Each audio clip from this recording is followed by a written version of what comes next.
This is a presentation of some of the Q&A session which took place after the IDOC Watch panel in Chicago last year. If you are hearing this and don't know what I'm talking about, head over to the previous episode to catch up. In this segment, we'll hear Kwame Shakur, Lorenzo Stone-Bey, Sheila, and Zolo Azania speak on supporting incarcerated people, the tactic of the prison strike, and ways that attitudes in society about and toward prison and incarceration have changed over time. But before we get into it, though, I would like to say a big, hearty fuck the police to the murdering cowards we call cops everywhere, and especially Minneapolis. I would also like to say big ups and strength to those who are fighting this white supremacist enemy in the streets this week. I hope y'all are staying safe from tear gas, having each other's backs in whatever ways make sense, and enjoying all that liberated shit. We're thinking of y'all and sending lots of love. Relatedly, our friends at the United Panther Movement are seeking funds to send some delegates up there to help in the fight. From their fundraising ask, quote, "They want us divided, fighting each other so that they can continue terrorizing our communities.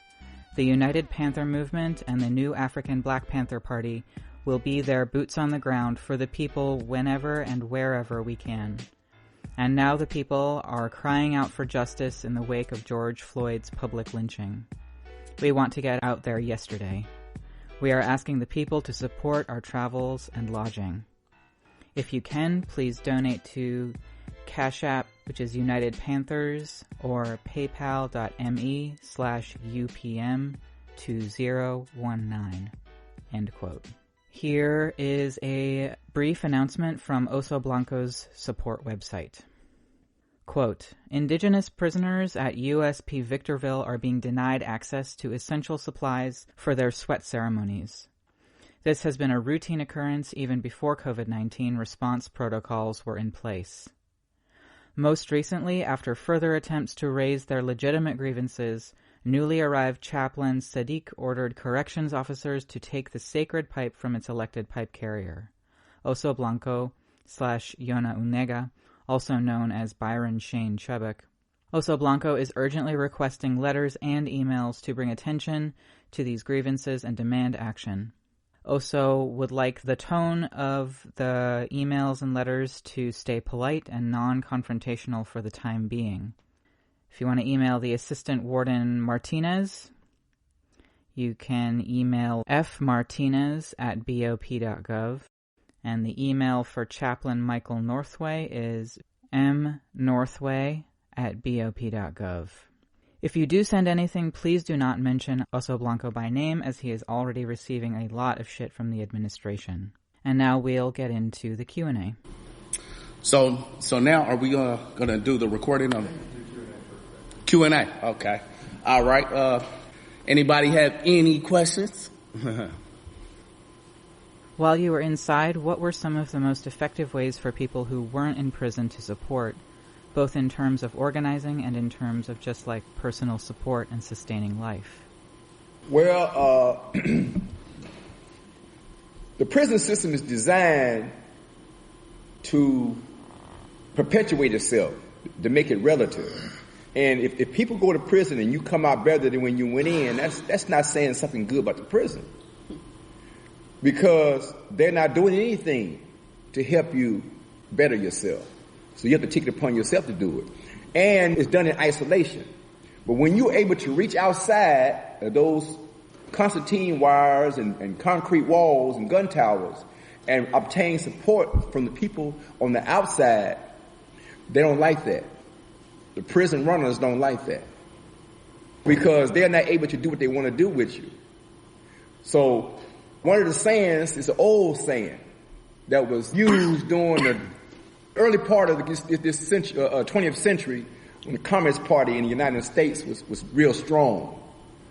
And that was, we're in here for you and you're out there for us. You see, the people that was on the outside supported those that was on the inside. And that's crucial.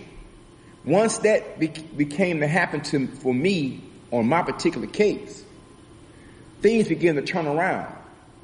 And one of the reasons why the deal was made, that the state offered the deal to me, not to plead guilty.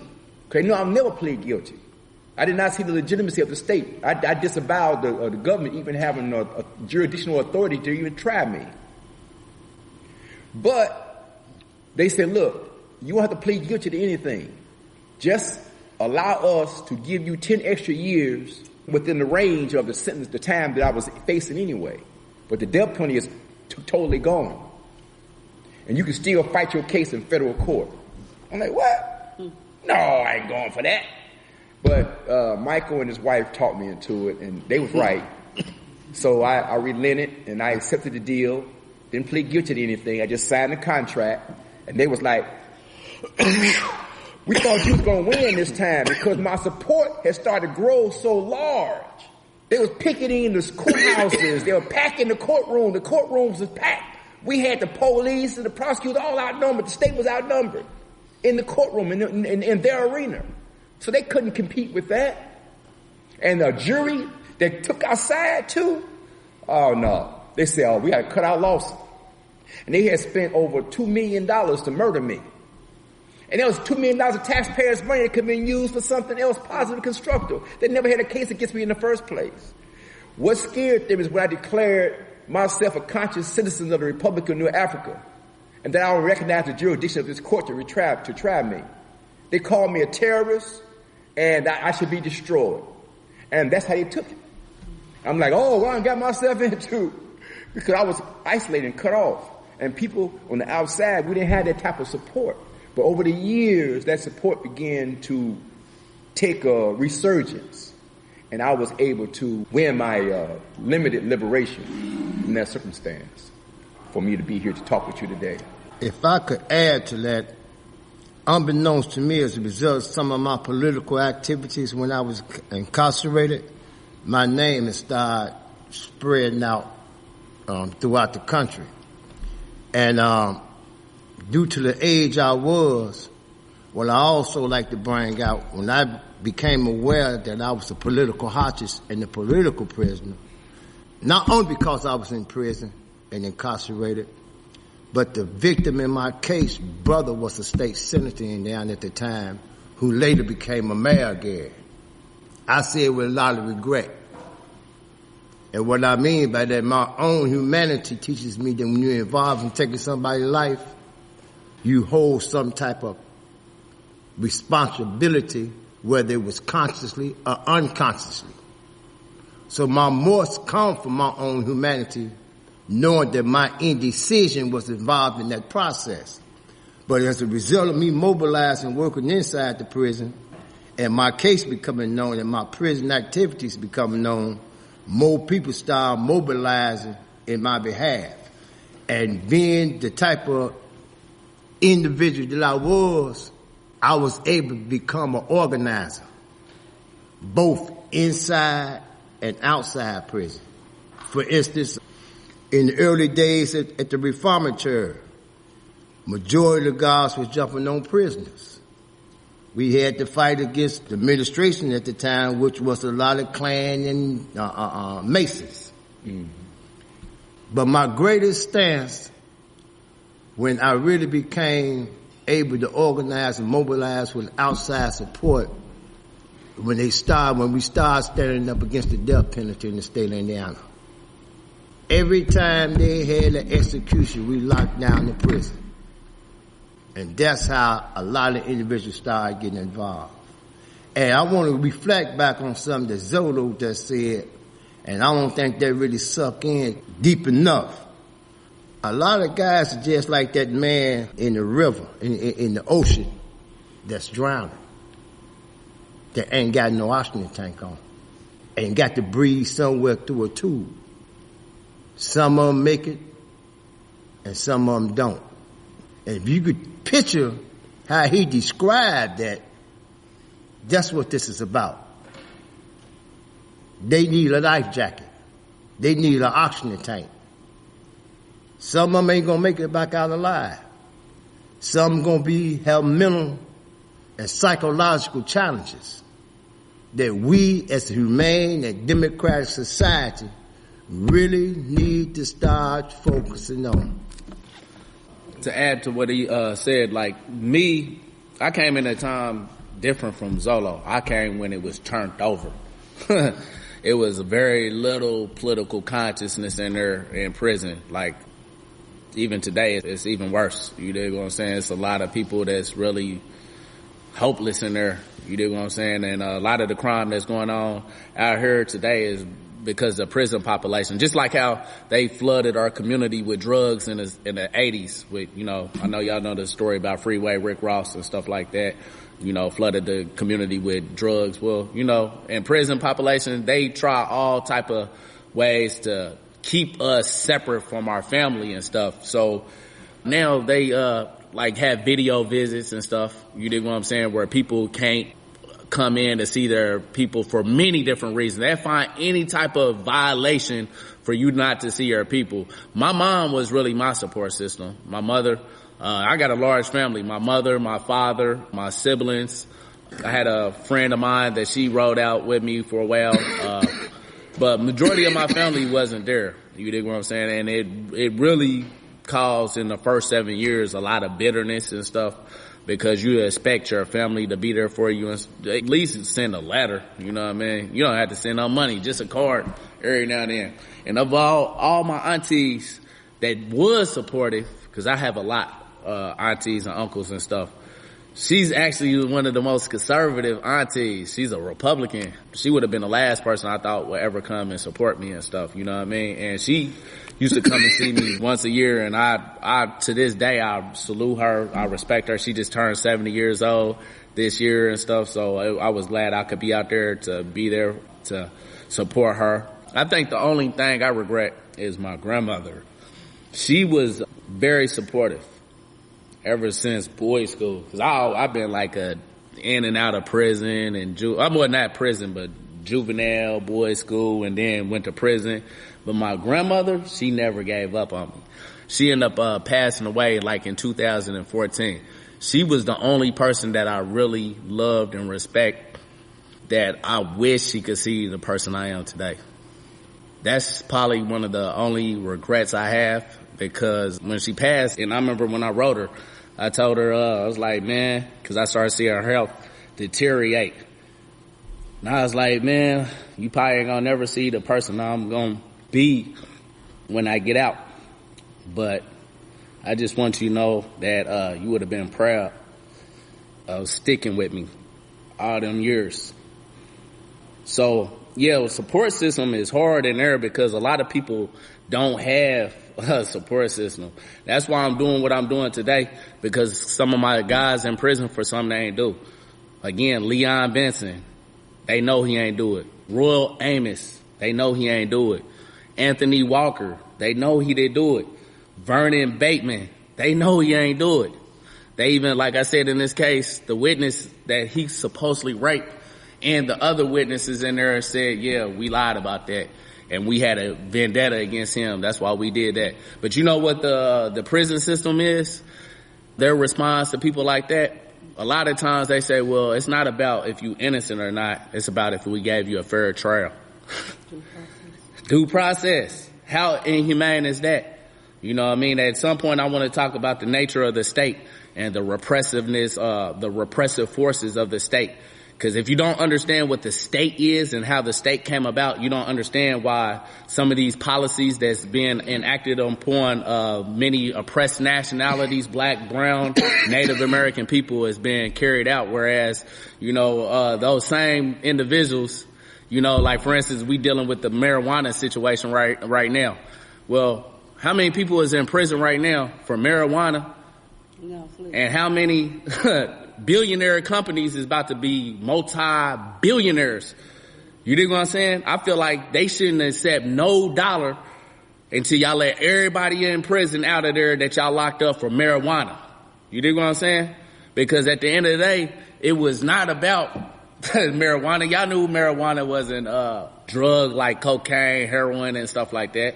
But y'all saw this as a way to demonize and have a repressive policy on Mexican people, Hispanic people. And then the black culture and stuff. It was the way to demonize and lock us away. You dig what I'm saying? And I want to get to that later on, but is there any other questions? Well, I want to comment, Okay. because I thought I didn't have a comment, but Okay. yeah. What you were saying about, your mom was there all the time, and that's the same thing that is happening with me and my son. And he says that he felt like the family left him for dead. Mm-hmm. And I can imagine, that because, people need people, You're not just one person in your life, And so what he said, and the other guys that I support that's in there, is that they need people on the outside. Because my son, he's a fighter too. But he said, Mom, we need people on the outside to fight for us, because the stuff that's going in there is, you couldn't even imagine, If you haven't been to prison and you kind of know what's going on, people who've never been to prison before, he said you would not believe the stuff that happens in here, the things that they do to us, the false reports that they make, the beatings, the guards beating the prisoners. And if you don't have people, some people don't even have family at all that comes to visit. So a lot of these people can be locked away. They start to develop mental problems. Not that they had them to start off with, but being locked in the hole, wherever they, put the guys, they eventually develop mental problems. And they're just throwaways. So yes, definitely people on the outside are the ones that, keep these guys going. But men and women. We don't talk about the women as much, but certainly the women has to be going through the same thing. Any other questions? Zolo, you brought up the idea of theory being tested through practice, and it's occurring to me that here in the U.S., we have a practice of calling for prison strikes. I don't know if y'all saw this while you were inside, but in 2016 there was a National Day of Prison Strikes, and again in 2018 there was a call for prison strikes over the course of 2 weeks, I think, put out by Jailhouse Lawyers Speak and the Free Alabama Movement, among others. This was just calling for any kind of action that could be considered a strike, like work stoppage, boycotting the phone system, and the 10 demands associated with it. I'm just curious what y'all think of that as a practical way to struggle against the prison system. It's that's the overall part of the struggle, to try to bring changes from inside the prison system. But in order to bring changes inside the prison system, I think the focus most so should be on the mobilization outside nationwide. Because if they go on a hunger strike or a protest inside the prison and they lack the support on the outside, prison administration is going to squash it. Right. Then you got more prisoners going to the Supermax, being thrown away in these control units. Mm-hmm. Some of them might even be beaten down, strapped to their bed, not having the proper outside support from family and friends and the different organizations that exist. Mm-hmm. And that's I'm going to be honest. I think that's one of the biggest problems that we got when it comes to prison issues today. We got too many organizations put it in different ways that they really don't want to come together and unite for the overall change of the prison system. They have their own ideas or thoughts of how they should do it, and a lot of them has fallen into their wilderness theory, divide and conquer, and then make the struggle a little bit more harder. And we need to somewhat focus on what can unite us nationwide with the different organizations to focus on that particular question, because it's vital. It's like the vein that circulates our blood. Without it, the prison system is just going to continue to destroy human lives. Mm-hmm. IDOC, or the incarcerated workers, I'm familiar with what you're talking about. They was instrumental in organizing that demonstration, and it was successful. It was largely successful because it educated the public. It made the public aware of the relationship between shadow slavery and working class people. Prisoners are incarcerated workers. Prisoners are incarcerated working people. And it's the working people who are the backbone or the foundation of this country. Slavery was about not dominating one group, dominating another. That's what the result was. But slavery was the exploitation of human labor without being properly paid for your labor.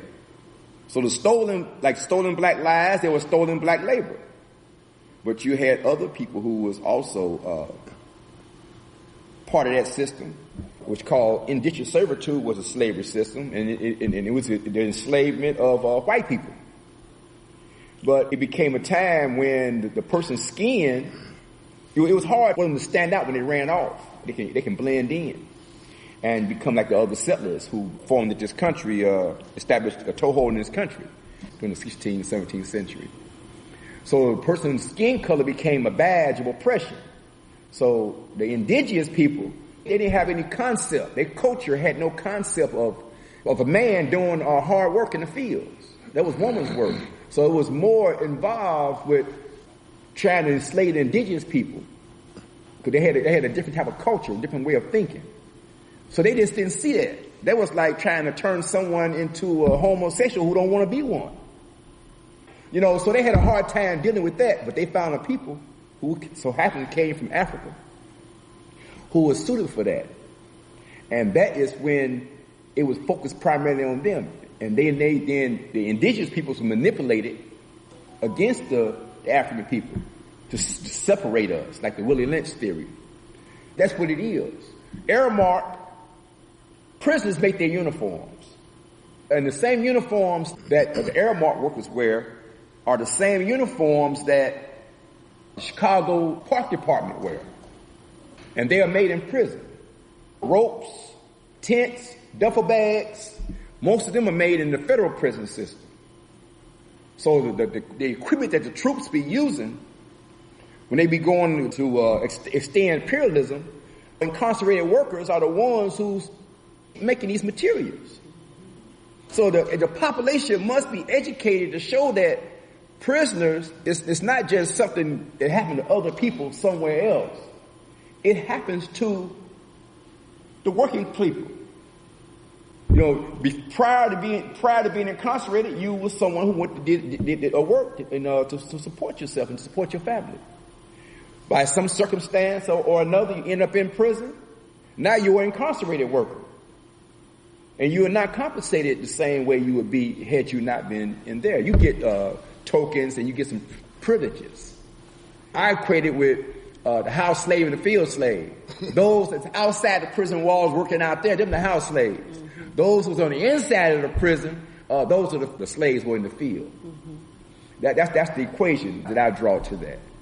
And it's a matter of educating the public. The public must be educated that we have more in common with our social economic condition than what divides us, whether skin color, how much money or personal property the individual may own, you know, a texture of our hair, or what outward appearance of what may be different about us. You know, it's our social economic condition and our relationship to the productive forces in this country. Mm. That is what we have in common. Mm-hmm. I just feel very moved by what y'all are saying, and I appreciate it, and I think that you are talking about a depth of suffering that happens to people in prison who feel like they're all on their own. I just want to convey that I admire your strength as people who have gone through so much, and the persistence you have in continuing to make the struggle happen. I have also supported Zolo over the years and began visiting him in prison many years ago, and in response to support, we had a group called No Death Penalty for Zolo, and I like to think that that group helped some. And again, just through knowing you, you kept your eye on your own freedom and on the struggle.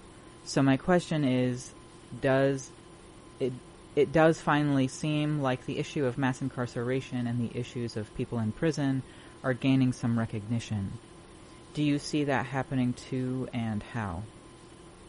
I can honestly say yes, because I know from our times of being incarcerated, I don't think the prison system would ever thought that a lot of us was in there fighting would wind up being on the street at the same time fighting the same fight. Mm-hmm. You know, and to me, I find some humbleness in that because I can name about, it may be a small, I can name about 30 or 40 guys that was in our struggles and locked up with us with 20 or some more years incarcerated. Now we can sit down and discuss things, what we're going to do to put faces on them guys that's still in prison. A lot of them guys in prison don't have no face. Right. So it's up to us to give them a face. See, we could talk about our own individual prison struggles all day long. Her son ain't got no face right now. It's up to brothers like us to give him a face, to bring awareness to his situation. Think of the thousands of people across this country we don't know nothing about. That's getting buried right behind the prison walls with their number on them. Not even no obituary written about them. We got to remember them guys. We got to bring focus and attention to them. So yes, I can see it. I think that's a good point. I always talk about this a lot. I know Zolo hear me, everybody up here hear me speak about this a lot. The New Jim Crow. If y'all never read The New Jim Crow, read The New Jim Crow by Michelle Alexander. You'll understand what's going on with the Mike Browns, the Ronnie Mans, the Altus Sterlings, but also the ones that's in prison with excessively long sentences or innocent prisoners in there. You dig what I'm saying? Or some of the Supermaxes. You dig what I'm saying? Why they're trying to and I come at a time when these brothers, when they were struggling and stuff, they brought about them Supermaxes as a repressive tool against people like them. So people like me would never come about to even come across these individuals. So by the time I come to prison, the majority of the people in that prison population was unconscious. We dealt with a lot of lumpings that really was about gang banging, drugs, and stabbing each other or beating up each other over commissary little, you know what I mean? Because the Supermaxes was a way to have a prison within inside a prison to neutralize their influences so they would never be able to come across people like me. But I broke through somehow, you know what I mean? And the New Jim Crow, if you ain't never read that, because that, when she wrote that book, that really set the stage for a lot of the things that's been rolling since then. The 60s was a time when this government saw a real revolution could happen in this country. Blacks, brown, Native American, indigenous people was all organizing on different women. You dig what I'm saying? Students. Majority of the people back then were students. Like Zolo was talking about. The SDS, SNCC, the Black Panther Party. Most of the people don't realize the Black Panther Party, most of them was under 25. They was, like I said, Fred Hampton was 21 years old when they assassinated him. So some of the things that they did, we have to give them credit for being young people that took a proactive approach about changing society. But we got to also remember that the government played a role in bringing down those movements because a lot of them were unprepared. They were not as well organized that they needed to be. They didn't know about COINTELPRO. They didn't know that the government was going to use agents and send them in there to set them up with drug crimes and stuff like that just to go and raid a Panther house. They didn't know that Fred Hampton didn't know his bodyguard was working with the police to get him assassinated. You dig what I'm saying? These are all things that destroyed the movement back in the 60s. But we are, especially like me, because I'm a little bit younger, came in and learned from their experience and stuff. You dig what I'm saying? But we have a wealth of knowledge today that they didn't have. We can learn from the past and not make the same mistakes that they did. You dig what I'm saying? Because we know the government is probably even watching them. I don't know. But this is the realities. But because of the 60s showed us the government don't like Martin Luther King's, they don't like Malcolm X's, and they definitely don't like Black Panther type of people. You know what I'm saying? And their response to that was the war on drugs. H.R. Heidemann said, she talks about this in the new Jim Crow. H.R. Heidemann was in the Nixon administration. He said, we have to target the black population without it looking like this is what we're doing. And this is where they came up with the war on drugs. You know, Nixon was the one that actually called upon it, but it was actually went in effect in 1982 under Ronald Reagan. Think about this. So Ronald Reagan calls a war on drugs. At this time, drug crime was going down. Down. Violent crime was going up. So when he was going around to the police chiefs and talking about this, they was looking at him like, why would we be investing money on this when this is not a problem? Well, Ronald Reagan and all his delegates, that ambassadors he sent to talk to these police chiefs, they said, hey, we'll give you federal funding, build up your drug task force. And they looking at him, they're like, okay, so even though drug crime ain't a problem, you gonna give us federal funding and military equipment to build up our drug task force? Think about this, people. This is where policies are set to start to repress different oppressed nationalities for political reasons. You dig what I'm saying? Then we got at this same time, we got Freeway Rick Ross, drug kingpin, flooded our community with drugs. They bringing in drugs on military bases. You know, Danelio Blanco was his contact man that was working with the CIA. All of this is common knowledge. You can watch this on American Gangster or whatever now. But we got a lot of people in prison for this.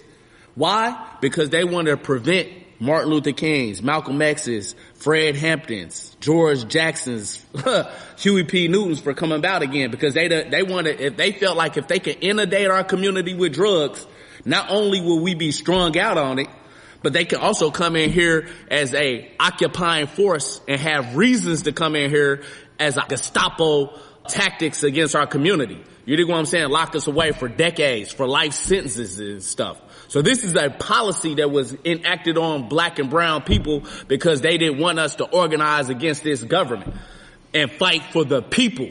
Not just black people, not just brown people, not just Native American people, humanity as a whole. Because this is what we was doing. We was organizing with people across racial lines, across class lines, that was fighting for humanity as a whole. And we was thinking about it internationally. We're out here fighting these wars for who? For the same slave masters that oppress us over in China and Russia and the United States and Brazil and Europe. We're all being oppressed by the same slave masters. You dig what I'm saying? This is why we see the people rising up across the world now, because a lot of us are waking up. We saw how these governments had repressed us. But this is why I always talk about we have to understand what the state is. If you ever get a chance, read Frederick Engels, The Origin of the Family, Private Property, and the State. When you understand, a lot of people watch the movie The Matrix, when Morpheus come and give Neo the red pill.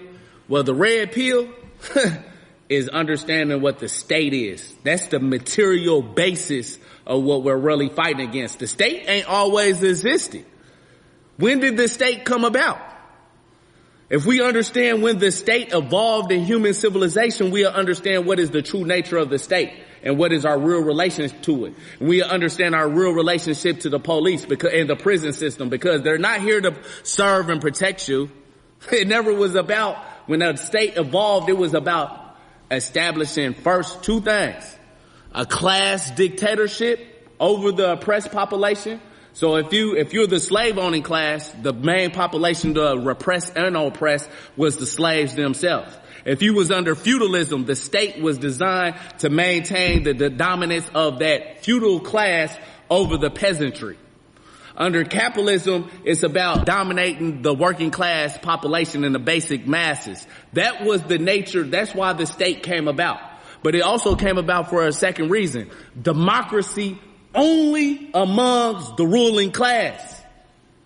So the slave owners, they came together and set policies, not for the slaves, for them.